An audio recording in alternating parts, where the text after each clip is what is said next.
예, 안녕하세요. 원재입니다. 예, 지금 목요일이고 구름이 많이 꼈어요. 비가 내리진 않는데 비가 슬쩍 내릴 것 같은 분위기도 한데 지금 저기 어디냐 제주도에서는 지금 장마가 시작됐다고 해요. 그래서 아침에 라이브를 보니까 제주 이제 CCTV를 보여주더라고요. 근데 비가 내릴 것 같은 분위기고 비가 오고 있었나? 그리고 파도가 치고 있고 그러고 있더라고요. 그래서 제주에서 장마가 시작돼가지고 아마 이쪽으로도 올라오겠죠. 좀 며칠이 더 걸리겠죠. 그래서 어, 날씨가 이제 장마 오면 또 시원해지겠죠. 어, 저는 최근에 좀 운동을 시작했어요. 저번에 좀 말한 바가 있는 것 같은데 운동을 제가 언제부터 시작했냐면은 기점을 삼는다면은 제가 이제 덤벨 이제 아령이라고 하죠. 덤벨을 이제 주문해 가지고 그거를 이제 운동하던 때인데 그때가 4월 9일이요. 지금이 6월 20일쯤 되니까 열흘 두 달 열흘 정도가 지났죠. 그래서 제가 원래 목표를 잡기가 좀 어려워서 그렇지 목표를 잡으면 되게 열심히 하는 편이에요. 어, 끝을 봐야죠. 당연히 목표를 잡았으면은. 근데 오랜만에 이 목표를 잡은 것이 운동이에요. 운동. 좀 몸이 무거워지고 이제 코로나 이후로 후유증도 심하고 운동도 못 해가지고 몸무게가 많이 늘었고 해가지고 운동을 해야 되겠다는 결심을 하게 됐죠. 그래서 운동을 하는데 저는 좀 열심히 해요. 많이 열심히 해요. 일주일에 지금은 나흘 정도 하고 있거든요. 근데 이전에는 한 달 정도는 일주일에 닷새, 엿새를 했어요. 거의 하루는 쉬고 이렇게 했는데 이렇게 하다 보니까 좀 피곤한 거예요. 원래 저기 운동을 많이 하면 저 근육도 약간 좀 손상이 일어나고 거기서 회복하는 과정에서 근육이 커지고 이렇게 몸이 성장하는 건데 근데 젖산이 많이 분비된 상태에서 안 쉬고 계속 하다 보니까 좀 피로가 누적이 된 것 같아요. 그래서 지금 예전에 비해서 얼굴 살이 제가 줄어들었거든요. 그래서 훨씬 뭐 보기가 좋다 뭐 그렇게 말씀하시는 분도 계시고 한데 그래서 약간 피곤한 것 같아. 피곤한 것 같은데 그래서 또 보니까 너무 그렇게 많이 하면 안 되더라고요. 적당히 근육도 쉬어줄 수 있는 시간이 필요한데 그래서 월화 운동하고 어제는 쉬었어요. 어제는 안 하고 운동을 안 했습니다. 전혀. 근데 오늘 아침 인바디 점수 재보니까 굉장히 좋게 나오더라고요. 78점이었나? 근데 I로 해서 전체적으로 균형된 몸매로 해서 되게 잘 나오더라고요. 지금 뭐 맨 처음 시작할 땐 C라고 해서 체지방이 좀 많았거든요. 많아가지고 체지방을 커트하고 지금은 근육을 이제 원래 체지방이 몸무게가 줄어들면 근육도 줄어들게 돼 있어요. 그게 원리예요. 그런데 근력 운동을 제가 1시간 반 정도 하고 1시간에서 1시간 반 정도 하는데 뭐 그때그때 다른데 체지방을 좀 줄이기 위해서 뭐를 하냐면은 제가 달리기 하고 줄넘기를 해요. 달리기 같은 경우 5km 정도 달려요. 5km 정도 달리고 줄넘기는 5,000개 정도 기준으로 하고 있습니다. 그래서 5km를 그냥 달리지 않아요. 좀 뭐 인터벌이라고 해서 좀 살살 달리다가 확 세게 달리다가 그렇게 왔다 갔다 해요. 이럴 때면 속도 8로 달리다가 한 13, 14로 달리기도 하고 또 8, 13, 14 이렇게 왔다 갔다 하는 걸 인터벌이라고 하는데 그런 걸 하기도 하고 뭐 그냥 적당하게 달리는 경우도 있고 계속 몸이 피곤하다 보면 조절을 해야 되거든요. 그래서 맨 처음엔 뭐 5km 이렇게 달리다가 좀 피곤하다 3km, 2km 나눈다든지 2, 3 나눈다든지 아니면은 정말 피곤하다 그럼 3km도 달리죠. 그걸 5km 매일 할 수는 없으니까. 그리고 뭐라고 해야 되지? 줄넘기 같은 경우도 5,000개, 맨 처음에 이제 3,000개부터 시작해서 4,000개, 5,000개 올렸는데 5,000개 하는 날이 뭐 대부분이지만 정말 피곤하다면 3,000개만 하고 말죠. 그렇게 해야지. 내가 그 죽어라. 예. 그러니까 그 당시에는 정말 열심히 하는데 그걸 몸을 상해가면서 하는 게 목적은 아니잖아요. 최근에 도반 선생님하고 통화를 했는데 도반 선생님도 운동을 열심히 하는 거예요. 근데 지금 피곤해 죽겠다는 거예요. 도반 선생님도 죽어라 하니까. 그러니까 우리는 좀 그런 기질이 있어. 죽어라 하는 거야, 죽어라. 근데 운동은 할 때 당시에는 죽어라 하는 게 맞아요. 근데 좀 횟수를 좀 조절할 필요가 있겠더라고요. 일주일에. 그래서 제가 생각할 때는 4일 기본으로 하고 조금 적게 한다면 3일 정도? 그렇게 하면은 충분하게 근성장이 일어나고 몸의 균형을 유지하는 데도 좋을 것 같아요. 제가 아침에 어제 아무것도 안 했는데 운동을 안 했어요. 그래서 아침에 일어났는데 그렇게 인바디 점수가 좋은 거예요. 그래서 이거 뭐지 했는데 쉬어주는 게 역시 필요하구나. 그러니까 뭐 처음에 무작정 열심히 했지만은 적당히 그게 조절해 가면서 해야 되겠구나 해가지고 월화 운동했고 수요일날 쉬었으니까 오늘 목요일이니까 오늘은 오후에 저녁에 아마 체력 단련실 가서 면에 있는 이제 헬스장이 있어요. 근데 체력 단련실이라고 불러요. 뭐지? 공공기관에서 설립한 이제 헬스장 같은 경우에 그렇게 이름을 부르는 것 같아요. 그래서 체력 단련실에 가서 아마 운동을 하겠죠. 근데 체력 단련실 여기 대덕면에 있는 체력 단련실은 이제 대부분의 이용 고객이 한 80%는 제가 볼 때는 60대 이상인 분들이 있어요. 그래서 어르신들이 와서 많이 하세요. 젊은 사람들이 오는 경우도 있어요. 대덕 면사무소라든지 그때 근무하신 분들이. 근데 오후 6시 이후로 오세요. 그때서야 젊은 사람들 오고 그전에는 어르신들이 많이 계세요. 그래서 어르신들 뭐 하시겠어요? 이를테면 운동을 심하게 하지는 않으시거든요. 왜냐하면 60대는 근력을 키울 수 있는 나이는 아니에요.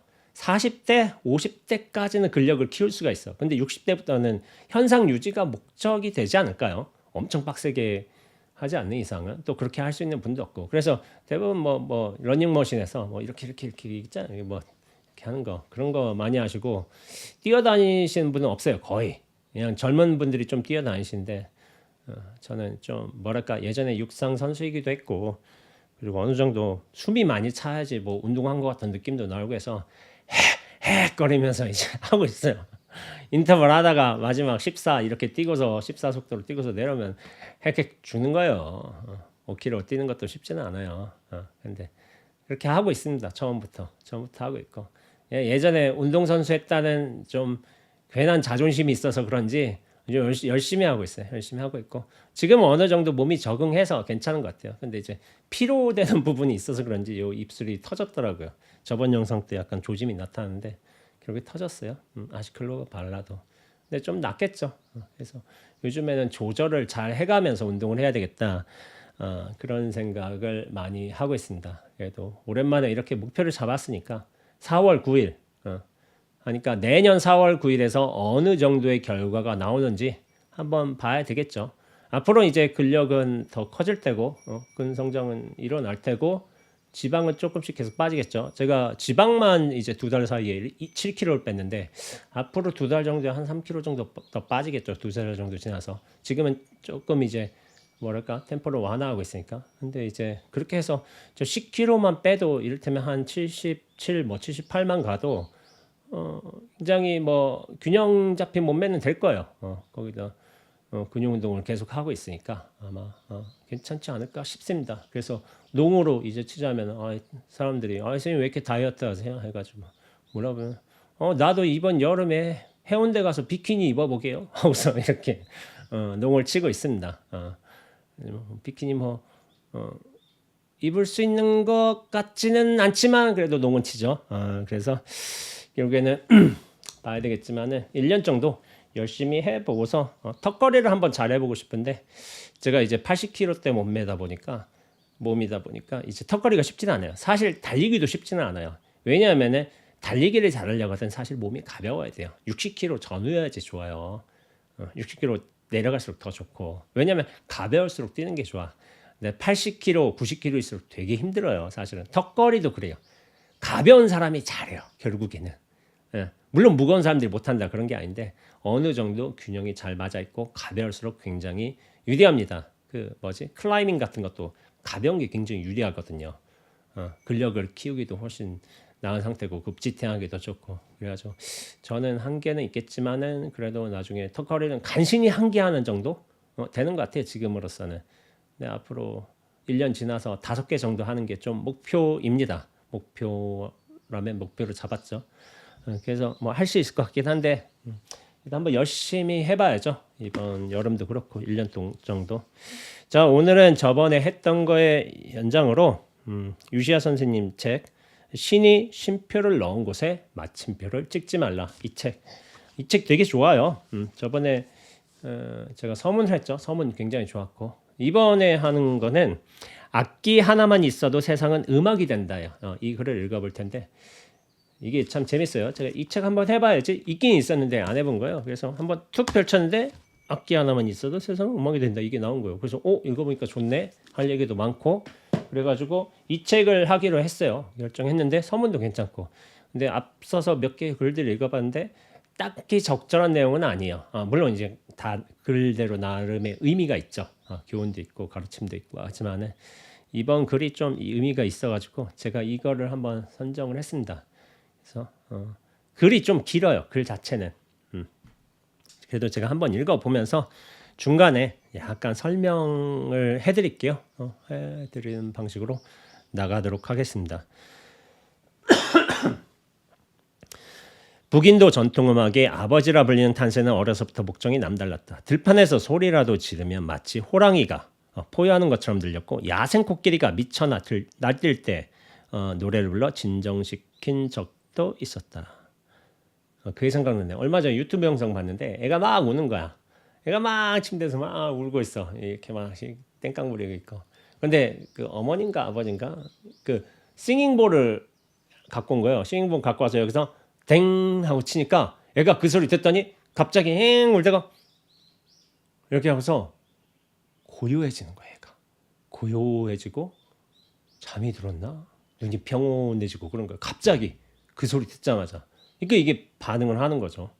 그러니까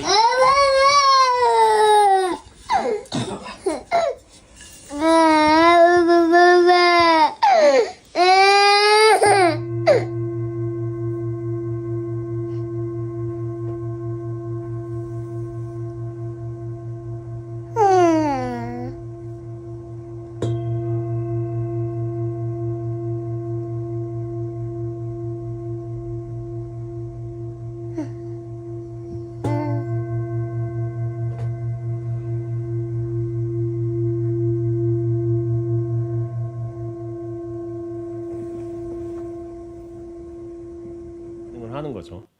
그러니까 이게 약간 야생 코끼리가 미쳐 날뛸 때 노래를 불러 진정시킨 적도 있었다. 이게 약간 과정이 들어갔겠지만 이게 없을 일은 아니야 절대로. 소리의 힘이 어떤 파동의 힘이 그만큼 그게 잘 맞아 떨어진다면 거기에 영향을 미칠 수도 있어요. 물론 모든 야생 코끼리가 탄생하고 노래를 듣고 다 정지한다. 그건 아니겠죠. 근데 그런 경우가 있을 수도 있다는 거지. 좀 감각이 좋은 야생 코끼리인가? 이런 놀라운 일화들이 사람들의 입에서 입으로 퍼져나왔고 그의 노래와 뛰어난 악기 실력, 연주 실력이 무굴 제국, 이슬람 세력이 북인도에 세운 왕국의 통치자 아크바르 왕에게까지 전해져 궁정악사로 초대되었다. 탄세는 특히 전통음악인 라가에 뛰어났다. 그가 비라가를 부르면 비구름이 찾아왔고 등불의 라가를 부르면 궁전 안에 모든 등불이 켜졌으며 봄의 라가를 부르면 꽃들이 앞다퉈 피었다고 한다. 약간 뻥은 있어도 그렇게 들어주면 되죠. 라가는 인간의 감정과 분위기를 표현하는 선율 음악으로 자연계의 파장을 인간의 의식과 조화시키는 명상 음악의 특징을 가지고 있다. 그래서 해 뜨기 전, 아침, 낮, 황혼, 밤에 듣는 라가, 또 보름달 떴을 때와 비 내릴 때 듣는 라가 등이 따로 있다. 어느 날 저녁 왕이 탄센에게 새로운 노래 한 곡을 부탁했다. 탄센이 4줄짜리 저음 현악기 탐프라를 들고 궁정의 라가를 부르기 시작하자 궁정 전체가 깊은 고요와 명상에 잠겼다. 충분히 그럴 수 있어요. 저음 악기기도 하고 잘 퍼지면 인간의 의식과 조화돼서 압도되도록 이제 그럴 수도 있죠. 사람들은 주의 세계를 잊고 노래에 젖어들었다. 한참 후 왕이 고개를 들고 감동한 눈빛으로 환호했다. 환호? 훌륭해. 정말 황홀한 음악이네. 그대의 노래를 매일 듣지만 지금 이 곡이 가장 뛰어나네. 탄센이 감사 표시로 왕에게 절을 했다. 왕이 다시 말했다. 이 세상에서 그대보다 뛰어난 음악가는 없네. 탄센이 미소 지으며 말했다. 그렇지 않습니다. 저보다 위대한 이가 있습니다. 왕이 믿기지 않는다는 듯 물었다. 정말인가? 그렇다면 그 사람을 궁전에 불러 노래를 들어봐야겠군. 그대가 주선해 줄 수 있겠지? 탄센이 고개를 저었다. 죄송하지만 그분은 왕궁으로 오지 않을 겁니다. 뭐라고? 왕인네가 직접 초청하는데도? 그렇습니다. 그렇게 해도 소용이 없습니다. 그분이 무엇 때문에 이곳에 오겠습니까? 그분은 자유로운 분이어서 자신의 뜻이 아니면 아무것도 하지 않습니다. 그분을 만나려면 폐하가 직접 가셔야 합니다. 아크바르 왕은 점점 더 그 음악가를 만나고 싶었다. 그래서 탄센의 눈을 바라보며 말했다. 그가 이곳에 오지 않는다면 내가 그를 만나러 가겠네. 그가 있는 곳으로 나를 데려다 주겠나? 탄센이 말했다. 모셔다 드릴 수는 있습니다. 하지만 왕으로서 그곳에 가시면 안 됩니다. 왕이 말했다. 알겠네. 그저 음악을 사랑하는 한 사람으로서 그를 만나러 가겠네. 아크바르 왕은 수행원들에게 마차를 준비시켰다. 그러자 탄센이 말했다. 수행원들을 데리고 가면 그분은 만나려 하지 않을 것입니다. 그분은 자유롭고 검소한 분입니다. 그 사람은 바로 탄센에게 음악을 가르치는 스승 하리다스였다. 탄센은 그에 대해 왕에게 설명했다. 시인이며 음악가인 하리다스는 매우 단순한 삶을 살고 있었다. 세상의 눈으로 보면 늙은 거린에 불과했다. 왕궁에서 그리 멀지 않은 야무나 강변의 작은 오두막이 그의 거처였다. 탄센과 왕이 그 장소에 도착했을 때 하리다스는 하루 일과를 하느라 분주히 움직이다가 두 사람을 맞이했다. 그들이 노래를 청하자 그는 미소 지으며 대답했다. 나는 훌륭한 음악가가 아닙니다. 내 노래는 그저 평범할 뿐입니다. 그리고 나는 누가 부탁한다고 해서 노래를 부르지 않습니다. 내 안에서 무언가가 터져나올 때 그때 노래가 저절로 불릴 뿐입니다. 저절로 불린다겠죠. 뭔가 터져나올 때. 통로 느낌이 나죠. 말씀하신 것도. 뭐가 터져나와서 나는 그 노래를 발현해내는 것뿐이다. 불려질 뿐이다. 노래가. 수동태죠. 수동태. 내가 노래를 부른다가 아니라 노래가 불려지는 거야. 수동태가 이게 중요한 거예요. 내가 진리를 안다가 아니라 진리가 나를 통해 드러나는 거예요. 수동태로 가게 됐어요. 진리에게 내맡기는 삶이 되는 거죠. 하리다스는 부드럽지만은 단호히 거절했고 탄센조차 그의 스승의 마음을 바꾸도록 설득할 수 없었다. 하지만 탄센은 하나의 방법을 알고 있었다. 탄센은 갑자기 자신의 스승 앞에서 노래를 부르겠다고 제안했다. 그러고는 노래를 시작했는데 몇 군데에서 계속 음을 틀리게 불렀다. 스승이 말했다. 그 부분은 그렇게 부르면 안 되네. 탄센, 그동안 무슨 일이 있었나? 탄센은 스승의 말을 이해하지 못하는 척 같은 실수를 반복했다. 마침내 참다 못한 하리다스가 제자를 꾸짖으며 탄프라를 빼앗아 들었다. 그런 다음 곡조를 바로잡아 노래를 부르기 시작했다. 그는 그렇게 한 곡 다음에 또 한 곡을 계속 불렀다. 말로 표현할 수 없이 아름답고 그윽한 세상 목소리의 선율이 강과 숲 사방에 울려 퍼졌다. 왕과 탄센은 자신들이 어디에 있는지조차 잊었다. 생애 최초로 아크바르 왕은 음악을 들으며 눈물을 흘리기 시작했다. 환희의 눈물이 얼굴을 타고 흘러내렸고 탄센이 말이 무슨 의미였는지 깨달았다. 이토록 아름다운 음악은 들어본 적이 없다. 왕이 탄센을 돌아보며 말했다. 그대의 말이 옳았네. 나는 그대보다 뛰어난 음악가는 없다고 생각했었네. 그런데 이 사람 하리다스야말로 실로 위대한 음악가야. 그를 뛰어넘을 사람은 아무도 없네. 두 사람은 조용히 왕궁으로 돌아왔다. 잠시 후 왕이 침묵을 깨며 탄센에게 물었다. 그런데 그대는 왜 그대의 스승처럼 노래할 수 없지? 탄센이 미소 지으며 말했다. 저는 아무리 노력해도 그분처럼 부를 수 없습니다. 저는 왕을 즐겁게 하기 위해 왕의 명령에 따라 노래하기 때문입니다. 저희 노래와 연주에는 아직도 욕망과 기대가 있습니다. 하지만 그분의 노래는 존재의 근원에서 우러나옵니다. 우러나오는 거예요. 그의 노래는 순수 그 자체입니다. 하리다스에게는 탄센 외에 또 한 명의 제자 바와라, 배주 바와라, 미치광이 배주네. 약간 그 별명이 있나가 미치광이 배주가 있었다. 배주 역시 뛰어난 음악가였다. 하지만 그는 왕에게 인정받는 탄생을 뛰어넘고 싶은 욕망에 사로잡혀 있었다. 그리고 그것을 위해 평생을 분토 노력했다. 어느 날 자신의 노력이 충분하다고 생각한 배주는 스승 하리다스 찾아가 자신의 노래를 들려주었다. 노래를 다 들은 후 하리다스는 재능과 노력은 인정하지만 결코 탄센을 이길 수 없다고 그에게 조용히 말했다. 이유를 묻자 하리다스는 말했다. 이게 중요한 부분이에요. 그대에게는 뛰어난 음악적 소질이 있는데 단 한 가지가 문제다. 누군가를 이기려는 욕망이 그것이다. 훌륭한 음악성과 재능을 가졌음에도 그대의 가슴은 음악이 아니라 다른 사람을 이기겠다는 일념으로 가득 차 있다. 가슴이 그렇게 차 있는 거야. 이기고 싶은. 이 욕망은 그대를 음악과 완전히 하나가 되지 못하게 하는 장애물이다. 이 생각을 버리지 않는 한 결코 탄생과 같은 경지에 오르지 못할 것이다. 탄생에게는 남을 이기려는 마음이 없다. 이것이 그가 계속 이기는 이유이다. 남을 이기려는 마음이 없어.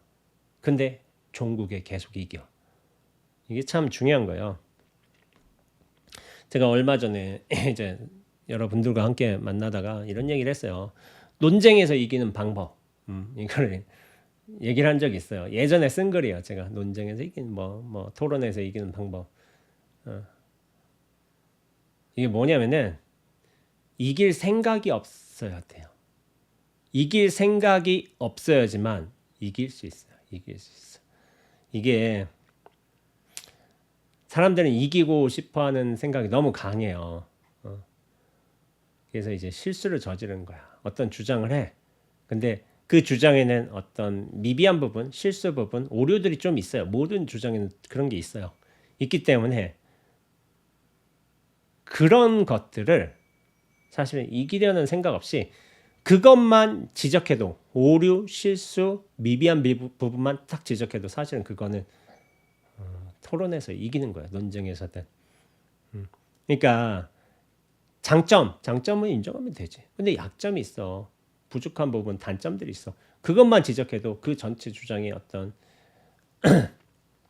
뭐지? 공정성이라 해야 될까? 그 합리성, 타당성은 좀 무너지게 돼 있어요. 그래서 그런 거예요. 주장의 내용을 보지 말고 그 전체를 보는 게 있어야 돼요. 그리고 흔들리지 않아야 돼. 공정해야 돼. 평등 무사해야 돼.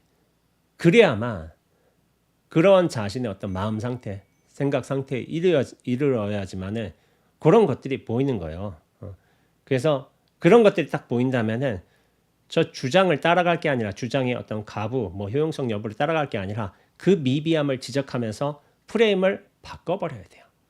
프레임을 바꿔버린 게 사실은 엄청난 힘이에요. 근데 그 프레임을 바꿔버린 게 쉽냐? 쉽지는 않아요. 왜 그러냐면 내가 거기에 흔들리지 않아야 돼. 그 주장이나 어떤 논쟁의 공격 요소들에도 흔들리지 않고 그러나 프레임을 탁 바꿔버리면서 거기서 내 프레임을 만드는 거죠. 사실은. 그런 게 쉽지가 않아요. 뭐 제가 한번 예를 한번 들어볼까요? 예전에 어떤 스님이 있었어요. 어떤 스님이 계셨었는데 제가 뭐 처음에 질문이 멈춰지면 스스로 답이 된다. 그 책을 냈죠. 그러니까 뭐 신문에도 나오고 방송에도 나오고 뭐 여러 인터뷰도 찾아오고 뭐 법문도 하러 다니고 그러니까 어떤 스님이 이런 조언을 하시더라고요. 딱 눈에 힘을 팍 주시면서 스님, 지금 잘 나간다고 해도 정신 똑바로 차려야 돼. 하고서 여러 인기 많은 스님들이 있는데 다 인기에 이게 그렇게 뭐라겠지? 인기에 휩쓸려 가가지고 다 지금 뭐 날아갔어. 다 사라지고 없어. 그러니까 스님도 정신 똑바로 차리고 해. 이런 말씀을 하신 분이 계세요.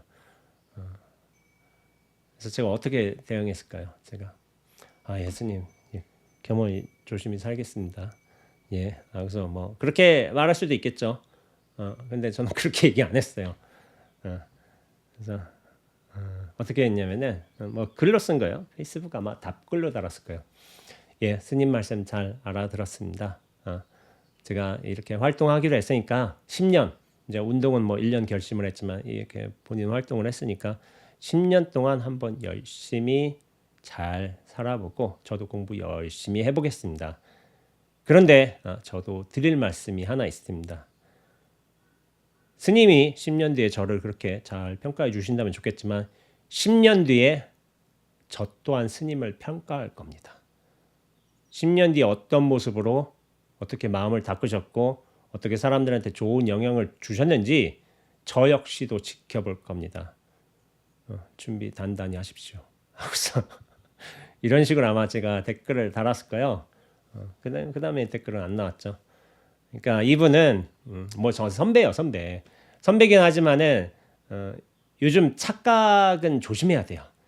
내가 인생의 선배니까 상대방을 아랫사람을 평가하고 조언하고 가르친다. 이게 일반적으로 맞아. 근데 절대적으로 맞다고 생각해서는 안 돼요. 내가 그렇게 하는 것도 맞지. 어느 정도 갖춰진 분들이라면은. 근데 뭐냐면은 동시에 뭐가 있냐면은 나 또한 평가받는 거예요. 나 또한 비판을 받을 수 있는 거고, 내가 이렇게 조언한다면 나중에 내가 조언을 받을 수 있는 상태에 이를 수도 있어요. 내가 평가하는 사람만이 아니라니까 나 또한 평가받는 사람이야. 그걸 알고서 생각해야 돼요. 내가 누군가를 비판한다면은 나 또한 비판받을 수 있어요. 그걸 먼저 충분히 인정하고 비판을 해야 되는 거예요. 근데 선배라고 해서 그렇게 뭐 조언을 해주신 건데, 근데 조언도 조심해야 되는 게, 저 이 선배 스님을 처음 만나 뵀어요. 처음 한 번 만났어. 한 번 만난 거는 저는 큰 인연이라고 생각하지는 않습니다. 서로 안다고 여기지도 않고, 그렇다고 그분이 냉철한 안목이 있으셨을까? 그건 모르겠어요. 그건 모르겠고, 하여튼 그런 말씀을 해주셨지만 뜬금없이 왜 이런 말씀을 하시지? 왜 이렇게 조언을 하시지?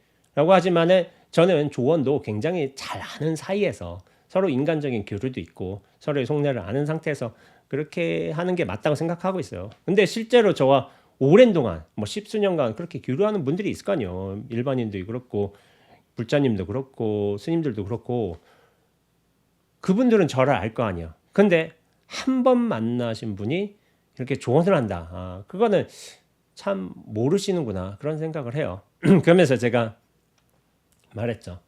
스님 똑바로 해. 이게 말하자면 첫 프레임인 거예요. 그럼 제가 여기서 잘하겠습니다. 열심히 하겠습니다. 물론 그런 것도 맞아. 프레임을 바꿔버리라는 거예요. 근데 한 가지 드리지만은 스님도 10년 뒤에 어떠한 삶을 살고 있는지, 얼마만큼 공부가 되셨는지 제가 평가하겠습니다. 내가 맨 처음에 조언을 주는 사람이 됐지만은, 그런 역할을 한다 했지만 나 또한 비판을 받을 수 있는 사람이 됨을 제가 어떤 의미에서 자각시켜 드린 거예요. 그래서 참 이게 남한테 조언한다는 건 굉장히 조심스러운 일인 거예요. 제가 얘기하지만 저는 남이 조언을 요구하기 전에는 조언을 하지 않습니다. 와서 왕래가 있고 서로 좀 알아가고 하면 조언을 해줘요. 근데 그 전에 하지 않아요. 왜냐면 다들 성인이잖아. 다 50, 뭐 40 이상에다 50, 60이고, 당신 인생의 어떤 상황에서 선택에서는 다 책임을 져야 돼요. 그건 당신의 일이야. 조언을 구할 수는 있지. 근데 제가 물어보지도 않는데 조언을? 그런 일은 없습니다. 절대로. 조언은 없고 그렇게 되는 거예요. 근데 그분 같은 경우에는 제가 좀 개인적으로 좀 사설로 하자면은 오지랖이었죠. 오지랖인데 오지랖의 어떤 다양한 또 한 결과가 있어요. 뭐냐면은 당신께서 어느 절에 계셨는데 신도회에서 그 스님 보러 나가라고 한 거야. 주지는 아니셨죠, 당연히. 이렇게 좀 소임을 맡고 계셨는데, 신도회에서 절집에서 신도회가 나가라는 소리 할 정도면은 사실은 굉장한 뭐가 문제가 있으신 거예요. 사실은 신도회에서 나가라고 하진 않아요. 다 모여가지고 스님 나가십시오 한다면은 너무 심했던 거야. 구체적인 정황은 뭔지 몰라요. 그러나 제가 볼 때는 오지랖도 여기저기 다 참견하는 거지. 이렇게 해라 저렇게 해라. 자기 소임의 영역이 아닌데, 주지도 아닌데, 그러면은 신도에서 불편하다고 나가라고 하는 건데, 그 불편이 정도를 넘어선 거죠. 간섭이 정도를 분명히 넘어선 거죠. 세상에 어느 잘 사는 스님이 모범적인 수행자가 있다면은 신도회가 나가라고 하겠어요. 그런 일 없어요. 저도 절집에 살지만은 자기 하나 잘해야 돼요. 그러면 알아서 배우지, 알아서 조언을 얻으려고 하고 있고, 신도회가 결국엔 쫓아낸 걸로 알고 있는데, 얼마 전에 어디서 잠깐 만나 뵀어요. 그래서 딱 아는 체를 하시더라고요. 해서 스님 뵈고서 스님 잘 지내십니까? 하고서 인사드리니까 슬쩍 피하시더라고요. 저보다 한 10년 선배인데 슬쩍 피하시더라고요. 몇 년 남았지? 5년 남았죠. 5년 뒤에 제가 보겠습니다. 어떻게 사시는지. 저 또한 보고 있는 사람이에요. 당신도 저를 보시겠지만은 그런 걸 인정하고 가야 돼요. 그렇게 해야지. 그래서 제가 뭐 이길 생각이 없다는 거, 계속 이기는 이유, 그거에 대해서 제가 예전 한번 쇼츠 한번 얘기해 볼게요. 알파고 인공지능을 이길 수 있는 방법, 제가 그 쇼츠를 한번 올린 적이 있어요. 그 조회수가 꽤 많아요. 한 1.8만회 정도 나올 거예요. 쇼츠 쪽은 많은데 근데 거기에 이제 댓글이 별로 안 좋았어요. 다들 많이 안 좋았어요. 많이 안 좋았던 측면이 있는데 제가 거기서 어떤 식으로 얘기했냐면 인공지능을 이길 수 있는 방법이 있다. 알파고라고 쳐봐. 바둑에서 인간이 이긴 거는 그 누구야? 이세돌 구단만 이겼잖아요. 인간 중에서는. 지금은 저 바둑 알파고뿐만 아니라 다른 인공지능 많이 있잖아요. 요즘엔 세계 커제 구단 그런 사람들도 다른 인공지능을 통해서 배우고 있어요. 인공지능을 이길 수 없다는 걸 다 인정하고 들어간 시대야. 몇 수씩 더 넣어야 돼. 내가 점을 몇 개를 넣고 해서 비등한 관계를 할 수 있지. 1대1 대결에서는 다 친다고 지금 모든 전 세계의 프로의 바둑 기사들이 다 인정하고 있는 상황인 거예요. 인공지능 못 이겨요. 근데 제가 그 인공지능을 이길 수 있는 구체적인 방법을 설명할 수 있어요. 설명했었죠. 그 쇼츠에서. 뭐냐면은 이런 식으로 설명했어요. 오후에 포행을 갑니다. 포행 가면 산행을 하면 땀이 나죠. 땀 나면은 샤워를 해. 샤워를 하면은 좀 오후에 졸리잖아. 졸려서 낮잠을 잠깐 자. 잔 다음에 머리가 흐리멍텅해지자. 그럼 또 마당을 좀 몇 바퀴 돌아. 돈 다음에 오후에 작업을 하기 위해서 이를테면 냉장고에서 스타벅스 커피 같은 거 이렇게 해서 꺼내서 마셔. 시원하게. 이것이 제가 인공지능을 이기는 방법입니다라고 얘기를 했어요. 그러니까 여기 악플이 많이 달린 거죠. 잠이나 자고 공부도 안 하고 비싼 스타벅스 커피나 마시고 이게 무슨 말이 되는 소리를 하라고. 근데 저는 굉장히 진지했죠. 이긴다고 인공지능을. 어떻게 이길까요? 제가 인공지능을 바둑에서는 이기지 못하죠. 제가 바둑이라는 걸 해서 제가 이긴다는 게 아니잖아요. 바둑 게임 당연히 지죠. 근데 인공지능을 그냥 이긴다고 했어요. 뭐냐면은 바둑이란 게 있다면 게임이 있잖아. 게임은 규칙이 있어. 규칙이 있고 승패가 있고 우열이 있어요. 거기는 어떤 프레임에 의해서 원리 규칙에 의해서 나눠지는 세계야. 그 세계에 들어가면 당연히 제가 못 이기지. 근데 제가 인공지능을 이길 수 있다는 건 뭐냐면은 그 프레임이 없어지고 규칙이 없고 승패에서 벗어나게 된다면은 낱낱이 시비에서 그게 다 사라지는 거예요. 승패도 우열도 게임도 규칙도 그 프레임도 사라지면은 그 모든 상황과 순간에서 낱낱이 드러남 하나하나가 모두가 이기는 거예요. 생각해 보세요. 제가 이거 어디 있지? 이 펜. 주장자 죽비가 없다 보니까 이 펜이 있죠. 요 패드펜인데 패드펜을 싹 하고 들었어. 이게 인공지능을 이기는 소식이야. 또 뭐가 있을까요? 펜으로 딱 책상을 두들겼어. 이게 인공지능을 이기는 거예요. 그러니까 사람들이 웃긴 거지. 야, 게임을 해본 적도 없는데 네가 들어가지도 않는데 이기느냐. 네, 게임을 벗어났기 때문에 승패와 우열, 시비에서 벗어난다면은 모두가 이기는 소식인 거야. 이기는 소식. 근데 사람들은 이걸 믿지 못해요. 왜냐하면은 믿지 못한 이유는 뭐냐면은 그 프레임에서 벗어나 본 적이 없으니까. 프레임이 견고하다고 그게 원칙이라고 믿고 있으니까. 이 시비 우열 승패가 너무 명확관하다고 믿고 있으니까. 그것이 나란 존재를 증명해 준다고 생각하고 있으니까. 진정한 승리라고 하는데 진정한 승리는 너무 단순한 거예요. 포행을 했어. 샤워 물로 이렇게 촉감을 했어. 샤워를 물로 이제 촉감을 느꼈어. 오후에 흐리멍텅해졌어. 찼어. 그러면서 차가운 이제 커피를 마시면서 좀 몸이 개운해졌어. 그 모든 순간, 상황, 경계가 진리로 낱낱의 진실한 드러남으로 그렇게 되어버린다면은 더 이상 게임의 규칙이 중요하지 않아요. 진리로서 나타났다, 드러났다. 언제나 이긴다니까. 게임에 들어가든 들어가지 않든. 설사 게임에 졌다고 쳐봐. 내가 어리석었네.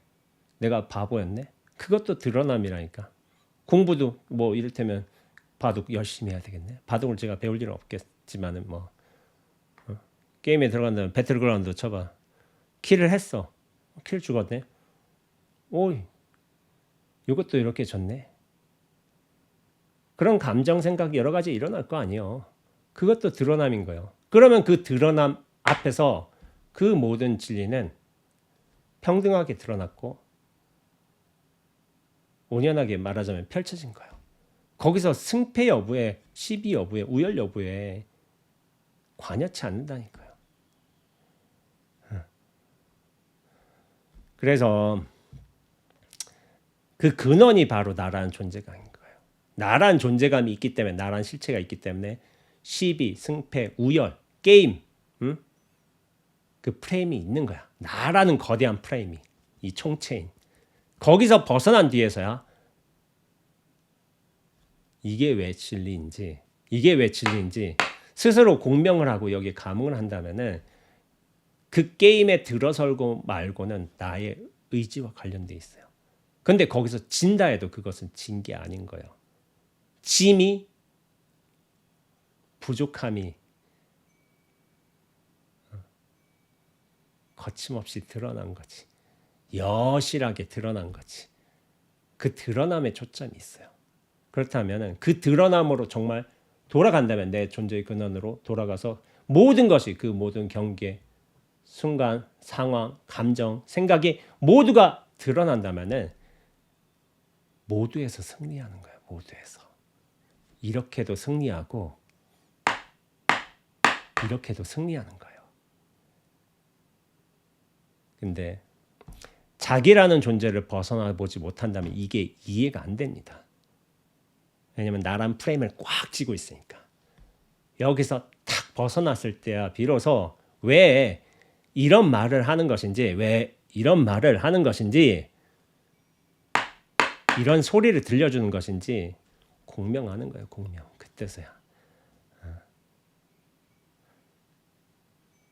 그제서야 그 모든 생사심, 승패심, 승부심, 뭐 내 우월감, 열등감, 그런 것도 다 벗어날 수 있는 거예요. 왜냐면 낱낱이 승리하니까. 이게 승리, 이기고 지는 승리가 아닌 거예요. 승리밖에 없는 승리를 하는 거예요. 진리밖에 없는 진리를 드러내는 거고.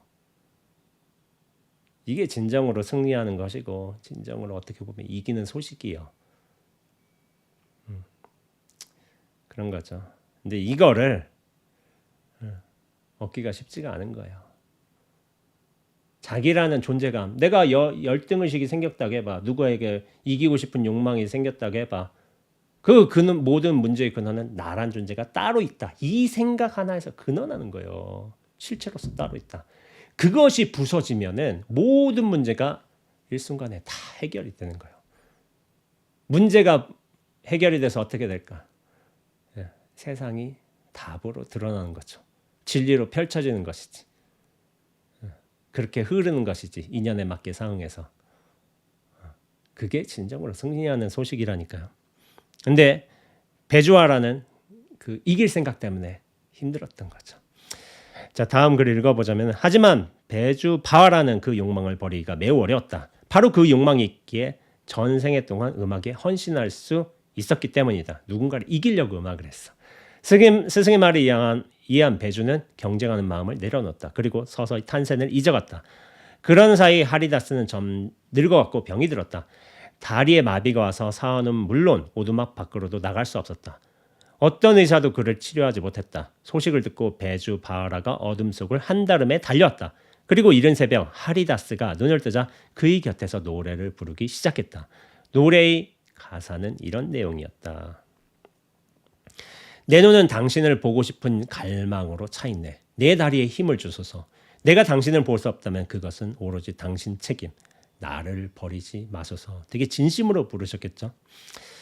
천상의 음악과 같은 선율이 오두막을 가득 채웠고 아름다운 노래를 들은 하리다스는 자리에서 일어나 사원으로 걸어갔다. 그리고 사원 계단에 앉아 신을 찬양하는 노래를 불렀다. 제자의 노름에 응답을 해주신 거죠. 마지막으로 스승께서. 오두막으로 돌아온 하리다스는 배주에게 말했다. 이제 그대는 진정으로 탄센을 이길 수 있는 무심의 경지에 이르렀다. 가서 탄센과 겨뤄보라. 마지막 관문을 주신 거죠. 이길 수 있는 무심의 경지에 이르렀다. 탄생과 겨뤄보라. 경쟁하면 안 돼요. 다시 이기고 싶은 욕망이 나오는 거지. 그러나 배주 바하라는 탄생에게 가지 않았다. 탄생에 대해 완전히 잊은 것이다. 승패를 잊은 거죠. 열등감도 잊은 거고 우월감을 성취하려는 마음도 잊은 거고. 그는 진정으로 음악과 신성한 사랑에 빠져 있었다. 음악이 자신을 통해 드러날 뿐이에요. 그게 신성한 연주예요. 연주. 그의 음악은 더 이상 세속적인 명성을 추구하는 것이 아니라 명상이 되었다. 하나가 되는 거죠. 나와 음악이 하나가 되는 거. 그렇게 해서 배주 역시 탄생과 더불어 인도 북인도 음악의 전설적인 거장이 되었다. 라고 하죠. 제가 얼마나 이거 녹화를 했지? 모르겠네. 한 30분 됐나? 그래서 제가 여기서 신성한 연주를 하는 거죠. 그러니까 나의 내면적인 욕망, 기대, 승패감, 우월심 이런 거를 싹 걷어내야지 음악이 진실한 어떤 드러나는 나 자신 통로가 되는 거예요. 그러니까 나 자신도 통로가 되어야 돼요. 음악도 비어 있어야지 필이나 뭐 그런 것도 비어 있어야지 소리가 잘 나오잖아요. 나란 존재도 무심으로 비어 있어야지 그 진리의 어떤 황홀함이 진리의 그윽함이 나라는 빈 말끔한 통로를 통해서 기술로서 이렇게 연주가 되는 거예요. 이렇게 드러나는 거예요. 무심이 돼야지 그 모든 승패도 있고 진리 자체에 헌신하면서 진리를 그대로 드러내는 어떤 통로, 도구, 과정이 되는 거죠. 그게 정말 음악과 하나가 되는 소식이에요. 내가 그거를 제어하려고 취사하려고 어떻게 선택하려고 누구를 굴복시키려고 하는 게 아니니까. 그게 진정한 음악이 되는 것이고 어떻게 보면 공명, 감동을 일으키는 거죠. 그렇죠. 그래서 제가 이거를 보면서 베가본드라는 만화책이 생각이 났어요. 베가본드라는 만화책인데 근데 이제 이게 원작이 있어요. 요시카와 에이지의 소설이라고 해서 미야모토 무사시라는 소설이 있는데 이 소설을 원작으로 해서 다케이코 이노우에가 그렸어요. 다케이코 이노우에가 이제 뭔 작품으로 유명하냐면은 슬램덩크. 최근에도 몇 년 전에도 그 나왔죠. 슬램덩크. 송태섭. 오키나와 출신의 송태섭이 이렇게 북상구 와가지고 이렇게 게임하는 그거를 통해서 제가 어디서 봤지? 어디서 봤어요. 하여튼간에 영화관에서 봤는데 되게 재밌게 봤어요. 저 중2 때 슬램덩크가 굉장히 유명했으니까. 그래서 중1 때 아마 겨울이었을 거예요. 제가 농구를 시작했어요. 겨울에 눈 왔는데 차갑고 그런데 거기서 이제 레이업하면서 놓고 온다. 왼손은 거들 뿐 뭐 이런 거 있잖아요. 유명 대사 놓고 온다. 왼손은 거들 뿐 그런 거 하면서 레이업을 계속 연습했어요. 겨울에. 뭐 농구하기 좋은 때는 아니죠. 그래도 그걸 하고 싶은 거야. 농구를. 그래서 주구장창 했어요. 그래서 학교 농구 대표 선수가 됐죠. 탑5가 됐어요. 탑5 돼가지고 다른 학교랑 이제 경쟁해서 붙기도 했죠. 저는 아마 센터 쪽이었나? 키가 커가지고. 근데 여러 가지 좀 다 했던 것 같아요. 약간 어라운드로 여러 가지 다 했던 것 같은데 제가 학교에서 아마 3위 정도 했었나? 농구 정도를 한 3위 정도 했을 거예요. 1, 2위는 따로 있었어요. 1등, 2등 안에는. 걔들이 잘했어요. 잘했고 제가 한 3등 정도? 근데 이제 그렇게 해서 되게 재밌겠어. 농구부도 들어갔었고 농구부에서 역할도 했었고 되게 좋아했어요. 농구를. 일단 키가 크니까 그때도 한 177, 8 정도 나왔을 거예요. 7? 뭐 이 정도 나왔으니까 중학생 치고 크죠. 그 당시에는. 그런데 여기서 일본의 유명한 검호예요. 검을 다루는 검사죠. 검사인데 이제 미야모토 무사시 일대기로 소재로 한 작품을 이제 다케이코 이노우에가 만화로 그려낸 거예요. 근데 그 만화에서 제가 지금까지 다케이코 이노우에가 그려낸 그 베가본드 만화에서 딱 한 가지, 딱 한 장면이 지금까지도 너무 선명하게 기억에 남아요. 그 장면이 뭐냐면은 정황은 약간 좀 각색이 될 수가 있는데 미야모토 무사시가 노승을 뭐 이제 해치려고인가 방으로 탁 들어갔어. 딱 들어갔는데 대결하려고. 근데 노승이 이렇게 하고 그냥 방에 누워서 이렇게 하고서 자고 있는 거야. 태연하게. 누구는 결투를 하러 왔는데 태연하게. 그 모습을 보면서 계속 보고 있는데 어떻게 나는 대결하러 왔는데 저렇게 자고 있지? 한데 그 자는 어떤 굴곡, 얼굴의 모습이 갑자기 그게 싹 하면서 산으로 탁 바뀌는 거예요. 이렇게 얼굴에 어떤 그게 있잖아요. 이렇게 높낮이도 있고. 이게 갑자기 산으로 탁 바뀌면서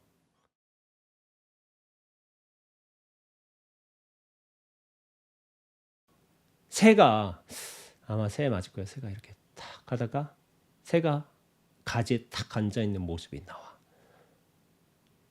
거기서 저한테 충격을 받았어요. 미야모토 무사시가 그 노인의 자는 모습을 보고 노승을 보고서 산이다. 자연이다. 이걸 느낀 거예요.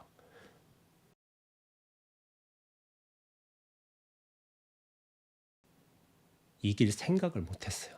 왜냐하면은 나는 검수를 가르쳐주는 하나의 육신에 갇혀버린 하나의 사람하고 싸우는 게 아니라 이 산하고 싸워야 되는 거야. 이 대자연하고 싸워야 되는 거야. 애초부터 대결 구도가 안 됐던 거지. 근데 그 노승이 이렇게 굴곡 있는 이렇게 딱 주름도 있고 이런 모습이 자연스럽게 산으로 싹 페이드 아웃 뭐 됐다고 해나 페이드 인 됐다고 해나 그 장면이 전 너무 인상적이었어요. 너무 멋있었어. 새가 울고 있고 앉아 있고. 그 어떻게 보면은 되게 별 볼 일 없는 장면일 수 있잖아요. 그냥 멋있는 장면. 근데 저는 베가본드 하면 그 딱 한 장면이 생각이 나는 거예요. 저 산이 된다는 거, 저 무심이 된다는 거, 저 자연스러움이 된다는 거. 거기서 어떤 인간적인 결투심, 승패심, 생사심 모두가 무너져 내렸구나. 저게 진정으로 큰 힘이구나. 그거를 작가가 이렇게 드러낸 것도 굉장히 멋있었다고 생각했어요. 참 철학 같은 작품이야. 그리고 여기 대화를 하다 보면 약간 선문답 같은 내용들도 많이 있어요. 미야모토 무사시가 나중에 사람을 죽이는 기술에 익힌 게 아니라 이 검수를 통해서 하나의 어떤 기회, 진리로 들어가는 하나의 관문을 익혔다고 볼 수도 있어요. 그런 장면들도 되게 나와. 그래서 어떤 사람들은 되게 좋아요. 이 베가본드를. 약간 철학가의 어떤 만화를 보는 것 같다. 이런 식으로 해서. 저 역시도 굉장히 좋아하는 편이었고 그 노승이 얼굴이 그렇게 산으로 변모하는 모습. 그것이 저한테는 가장 큰 인상이었지만은 뭐 그렇게요. 닭광소라고 원래는 이제 전국시대와 에도시대 초기의 인물인데 임재종 승려예요. 저희도 임재종 양기파의 흐름을 따라서 하고 있지만 조계종 승려도. 근데 요리 연구가로 유명해. 요리도 잘해. 근데 이 닭광소가 어디서 유명하냐면은 여러분들 지금 단무지라고 부르잖아요. 단무지. 근데 옛 어른들은 닭광이라고 불렀어요. 닭광. 저는 닭광인 줄 알았어요. 근데 이게 닭광으로 이제 당연히 그렇게 부르죠. 닭광으로 알고 있는데, 근데 이 닭광이 닭광소가 만들었다 그래서 닭광인 거야. 닭광. 그래서 지금의 어떤 50, 60대 이상의 어르신들은 닭광 알 거예요. 저도 닭광이라고 불렀으니까. 근데 그게 단무지를 뜻한 거예요. 아마 제가 알고 있기로는 뭐를 조합해가지고 이거를 처음으로 개발해낸 게 닭광소라는 임재종 승려 스님이 한 거예요. 근데 이제 뭐 제가 이렇게 좀 나무위키에서 가져온 말이지만은, 그러니까 닭광소가 여러 가지 뭐 기술도 철학도 깨달음도 크신 분이죠. 나중에 다케조, 원래 미야모토 무사시라고 이름을 새로 부여받기 전에는 다케조라는 한 인물이었어. 근데 뭐 말썽도 피고 살인도 하고 뭐 그렇게 하니까 나중에 이런 말을 하는 거야. 살색만 버리는 수라 같은 인생이 정녕 네 바람이냐 닥해줘. 아니야. 너는 그러라고 태어난 게 아니야 하고서 어디서 뭐 풀어주면서 묶어놨다가 풀어주면서 그런 얘기를 하기도 하고 어떤 개차반의 삶을 산 거죠. 쓰레기의 삶, 난폭한 그 건달의 삶을 살다가 닥광소라는 스님 만나서 개과천선한 거야. 사람이 바뀌어버린 거야. 그러면서 이제 그 요시오카 일문과의 결투 중 뭐 미야모토 무사시와의 대화 중에서 이런 또 멋있는 대화도 있어요. 나무위키에서 보았지만은 사람이 저마다 살아가는 길은 하늘에 의해 완벽하게 정해져 있고 그렇게 완전히 자유롭다. 자신의 뿌리를 하늘에 맡겨놓은 하늘. 하늘에 정해져 있어. 근데 뿌리는 이미 맡겨져 있어. 그렇기 때문에 나의 선택은 언제나 자유로운 거야. 이것도 멋있는 말이에요. 멋있는 말. 그러니까 이런 철학적인, 사색적인 어떤 진리를 드러내는 말들도 틈틈이 나와요. 그러니까 이 다케이코 이노우에가 그냥 이걸 한 게 아니라 물론 원작도 있지만은 선불교를 공부했을 거예요. 선문답도. 그러니까 이런 대사들이 나오는 거지. 그래서 이런 뭐 많은 여러 대사들이 있지만 저는 말했다시피 그 노승이 자는 아주 태연하게 자기를 해치려고 오는 저 사람과 상관없이 그렇게 자는 모습을 보고서 이 만화는 정말 이 장면 하나로 저한테 큰 가르침을 준 거예요.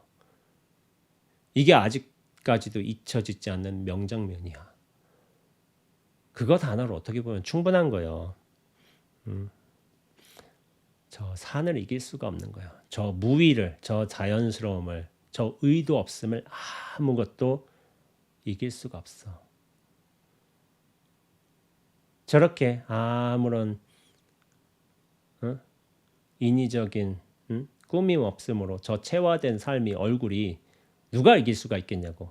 어떻게 보면은 그때도 저는 이거를 어떻게 보면 감지하고서 깊게 받아들인 거지. 제가 그걸 해결했다. 그 정도의 상황에 도달했다. 당연히 아니겠죠. 그러나 이게 참 중요하다고 생각을 해요. 인생에 어떤 결정적인 계기나 사건 같은 게 있어요. 저는 만화책에서 본 거잖아요. 어떻게 보면은. 근데 그 노승에 자고 있는 옆모습이 제 인생의 깊은 순간 중에 하나라니까. 그게 저 산을 누가 이기겠는가. 그런 어떤 여러 가지 과정들, 저의 어떤 사색들 그런 게 쌓여가지고 여기 출가 정진해서 수행해내겠다. 나도 진리를 얻어야 되겠다. 진리와 하나 된 삶을 살고 싶다. 그런 결심을 했을 거 아니에요. 생각해보면 그런 과정들이 있어요. 있었던 것 같아요. 저기 베가본드에 나온 노승의 모습도 그런 과정 중에 하나였을 거예요. 그래서 얼굴 단순히 얼굴로 생각할 수도 있지만 그 얼굴에서 산을 볼 수 있다는 거, 전체를 볼 수 있다는 거, 세상을 볼 수 있다는 거, 그것도 미야모토 무사시가 안목이 있기 때문에 가능한 거예요. 안목이 없으면은 절대로 못 봐요. 어떤 진리의 조각들이, 편린들이 경계 도처에서 이렇게 탁탁탁 벌어지고 있어. 스승의 한마디 말에도, 행동에도, 표정에도 진리가 툭툭툭 드러나고 있는데 그걸 받아들인 사람은 그거에 진리를 담을 수 있는 그 마음그릇을 마련해 둔 사람이 담을 수 있어요. 내 생각, 내 관념, 내 고집이 꽉 차 있으면은 절대로 못 들어와요. 그러니까 그 마음, 비어있는 마음의 프레임, 그것도 프레임이라고 한다면 비어있는 마음을 딱 가지고 있어야지만 진리가 들어올 수 있는 거야. 같은 스승 밑에서도 공부 잘하는 제자가 있고 못하는 제자가 있잖아요. 마음을 확 열린 제자가 있고 여전히 생사심에 끄달려서 그렇게 사는 제자도 있어. 그럼 그 스승이 저 제자들마다 다른 걸 가르쳤을까? 여기는 이쁘다고 고귀한 거 가르치고 여기는 저열한 거 가르치고 그랬을까? 아니요. 그 안목의 문제, 안목의 문제. 내가 정말 진리를 담고 품고 싶다는 마음을 갖춰져 있으면은 그 진리가 모든 경우로도 스승의 어떤 성내는 말에서도 표정에서도 말투에서도 이 매질에서도 드러날 수가 있는 거야. 그게 진정으로 진리를 구현할 수 있는 진리가 들어올 수 있는 제자의 공부하는 사람의 마음 자세인 거예요. 미야모토 무사시가 노승의 저 자는 모습에서도 진리를 볼 수 있었던 건 뭐냐면 그게 씨앗이 프레임이 마음 그릇이 이미 마련됐기 때문에 가능한 거야. 수많은 고초를 겪어가면서 자기 성찰을 해가면서 보통 다른 제자들은 어땠을까? 아, 노인네 자고 있네 하고서 하고서 가든지 뭐 그랬을 거 아니야 대부분. 진리는 이미 도처에서 나타나 있어. 그 조각들이 그 부분의 모습들이. 근데 그거를 확 담을 수 있는 거는 미야모토 무사시밖에 없었어요. 마음 자세가 정말 중요한 거예요. 사람이 다르게 태어났다. 애초부터 그런 기질이 있었고 뭐 전생에 공덕이 있었다. 그게 아니에요. 저는 전생에 공덕을 얘기하지 않지만은 현생을 잘 살펴만 봐도 왜 이렇게 되는지 충분히 설명할 수가 있어요. 똑같은 가르침이 그 스승뿐만 아니라 자연과 우주에도 다 드러나 있어. 근데 그거를 흡수하는 정도가 다 다른 거예요. 자기 마음 그릇 따라 진리를 받아들이는 게 다른 거야. 다 이미 마음 그릇, 이미 진리는 그 온 세상에 그 모든 사람과 형태와 사건과 일들로 가득한데도 불구하고 내 마음이 비워져 있으면 그 모든 진리를 담겠죠. 비워지지 못하고 뭔가 실체로 생사심으로 승패심으로 이런 게 가득 차 있으니까 안 들어오는 거예요. 미야모토 무사시는 그걸 준비했던 사람인 거고, 그러니까 볼 수 있었던 거예요. 노승의 얼굴에서 산을 볼 수 있었던 거야. 그래서 저는 저한테도 뭐 극 중에서 미야모토 무사시한테도 굉장히 큰 깨달음이겠지만 저한테도 큰 어떤 마음의 씨앗은 됐어요. 도대체 저 자연이란 게 뭘까? 저 거대함이란 게 뭘까? 저 의도 없음, 무의가 뭘까? 그걸 아마 담아 주었겠죠. 저희 그런 것들이 복합적으로 영향을 미쳐서 제가 지금까지 출가 생활하고 어떤 진리를 얻고자 하는 마음으로 이어졌겠죠. 저는 그렇게 생각하고 있습니다. 그래서 제가 여러 분들을 만나 뵙고 있죠. 근데 이제 제 영상을 보고서 이제 찾아오신 분들 있고 이래저래 소개를 통해서 오신 분들 있고 여러 경우가 있어요. 근데 대부분 보면은 뭔가 감각이 좋으셔요. 다 감각이 좋으시고 어느 정도 그 진리에 대한 감각, 그 편린들을 탁 캐치하고서 이게 담는 감각이라고 할 수 있죠. 이를테면 그런 것도 좋으신데 뭐냐면 이 감각도 어떻게 보면은 개발이 돼야 되는 거예요. 개발이 될 때 좀 의미가 있어. 내가 어떤 씨앗, 진리를 감지할 수 있는 어떤 씨앗의 어떤 그런 것들을 가지고 있다고 쳐봐. 근데 그 씨앗도 어떻게 보면은 땅에 심고 흙으로 다 덮고 이랑도 만들고 물도 주고 거름도 주고 거기다 햇볕도 잘 비치고 해야지만 시간이 지나서 2년이 자 해가지고 이제 이렇게 발화하고 줄기도 만들고 가지도 만들고 해가지고 나중에 열매를 맺게 되는 거예요. 그것이 자연스럽게 열매를 맺을 수도 있지만 사실 잘 가꾸어져야 돼요. 그것이 어떻게 보면 개발을 하는 거예요. 진리에 대한 감각이 있으셔요. 그런 분들이 굉장히 많습니다. 근데 뭐냐면은 그것도 고요하게 개발하는 시간이 필요해요. 자기 노력도 필요한 것이고 그런 경험들도 필요를 해. 근데 경험은 내 의도와 상관없이 인생의 고통들이 잘 찾아오죠. 무시하고 가지 말고 이것들이 나의 삶에 어떤 의미가 있는가 잘 치러내고서 거기서 흡수할 건 또 흡수해야 돼요. 상처가 되다 하더라도. 근데 제가 얼마 전에 특급품이란 이제 바둑반 얘기했지만 상처가 오더라도 그걸 잘 견디면서 아물어가고 흔적만 미세하게 남긴다면 오히려 특급품이 되는 거예요. 사람은 그런 상처가 있어요. 잘 견디어내야지. 잘 흡수해내야지. 그래서 감각이 있다 하더라도 개발을 제대로 해야지만은 깨달음이라는 열매로 그렇게 성숙하는 거야. 그래서 모든 과정들을 잘 거쳐야 할 필요는 있어요. 수행도 어떻게 보면 그런 고요함의 시간, 인고의 시간 그런 것 중에 하나예요. 이 망나니처럼 말뛰는 이 생사, 분별심, 생사심 이런 것들을 고요히 가라앉히면서 이 어떻게 보면은 이 정진이란 게 왜 필요하냐면은 이 눈앞의 속성이 그런 거예요. 고요해, 물들지 않아, 흔들림이 없어. 그런 과정을 익혀가는 과정에서 우리가 어떻게 보면 정진도 필요한 거야. 생사, 생각, 감각 이런 거에 끊임없이 휘둘리면서 살고 있잖아. 근데 정진을 통해서 자기 탐구를 통해서 그렇게 내면의 고요한 깊은 곳으로 들어가면서 이 눈앞과 조화할 수 있는 기본 준비 과정을 이렇게 치르는 거라고 생각하고 있습니다. 의심이 클수록 깨달음도 크다라는 말이 있어요. 그리고 이 수행도 마찬가지예요. 준비가 잘 돼 있어야지 그 깨달음도 커요. 준비가 덜 돼 있으면은 슬쩍 이제 그렇게 되시는 분들이 많아요. 슬쩍 되신 분들 많아요. 제 주변에 찾아오신 분들도 그렇고. 근데 본인 스스로 알지. 뭔가 됐다고 하는데 뭔가 미흡해. 이게 부족해. 뭔가 좀 온전하지가 않아. 자유롭지 않아. 예. 그 그릇이 좀 작아서 그래요. 그릇도 키우는 과정이 반드시 필요합니다. 근데 그 그릇을 안 키우면은 요만한 종직 그릇으로 세상과 그 모든 대상과 경계를 상대하기가 힘든 거지. 요 그릇 내에서는 완전할 수도 있지. 마음 그릇이 엄청 커야 돼요. 그래야만 대상 경계 상황들을 잘 응대를 할 수가 있어. 흔들리지 않고. 이게 나중에 종국에는 팍 깨져야 돼요. 깨져야 되지. 그래야 세상과 하나로 움직이죠.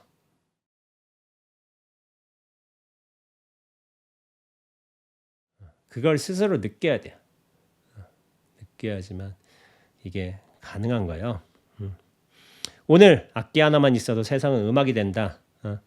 그런 말 있죠. 악기란 건 하나의 도구죠. 도구인데 뭐냐면은 그런 기구, 방편을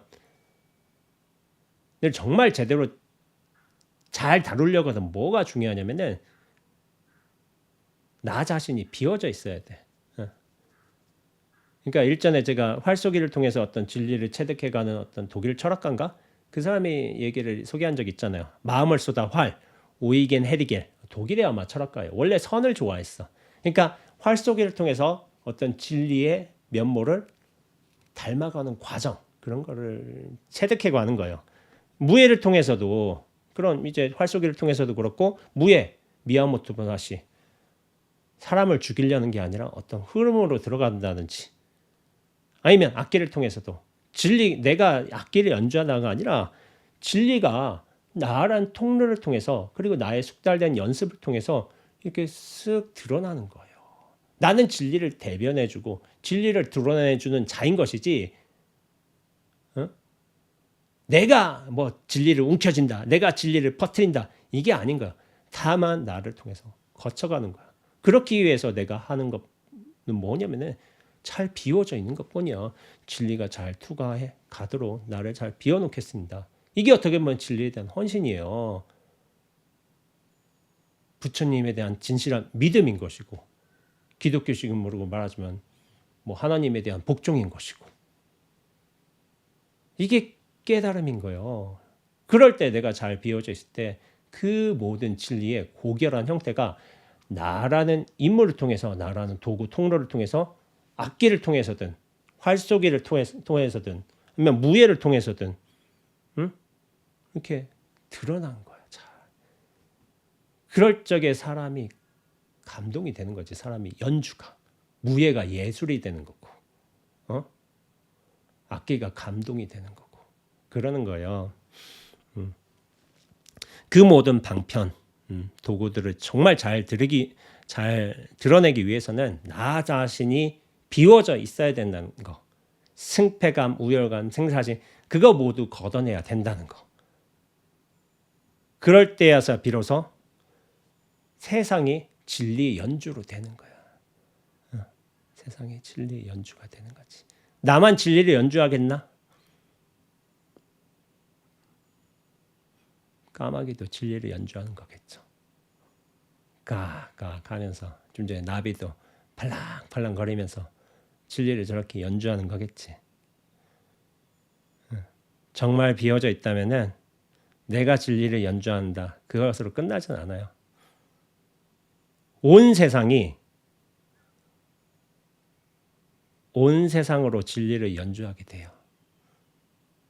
그리고 온 우주가 온 우주로서 진리를 드러내게 되어 있습니다. 이거를 이제 말씀드리고 싶었습니다. 오늘 책은 이거 뭐 신이 쉼표를 넣은 곳에 마침표를 찍지 말라. 좋은 책이에요. 뭐 제가 곁들여서 좀 해석을 하지만은 악기 하나만 있어도 세상은 음악이 된다. 준비된 사람이요. 자신이 잘 비워준 사람. 그럼 악기, 이 볼품 없는 악기로도 세상은 진리를 확 드러낼 수 있어. 이게 가능해요. 결국 정통하다는 것, 마스터가 된다는 것, 그것에 궁극에 이른다는 것은 나 자신이 비워져 있어야 된다는 조건이 반드시 있습니다. 그것이 수행이고 진리의 체득이고 체화인 거예요. 예, 오늘 시간이 1시간 좀 넘은 것 같은데 이렇게 잘 한 것 같습니다. 그래서 잘 들어봐 주시고요. 다음에 또 이제 유지선 선생님 글을 통해서 또 다른 이야기를 한번 해보도록 하겠습니다. 예, 잘 쉬시고 주말 다음 시간에 또 뵙도록 하겠습니다. 이겁니다.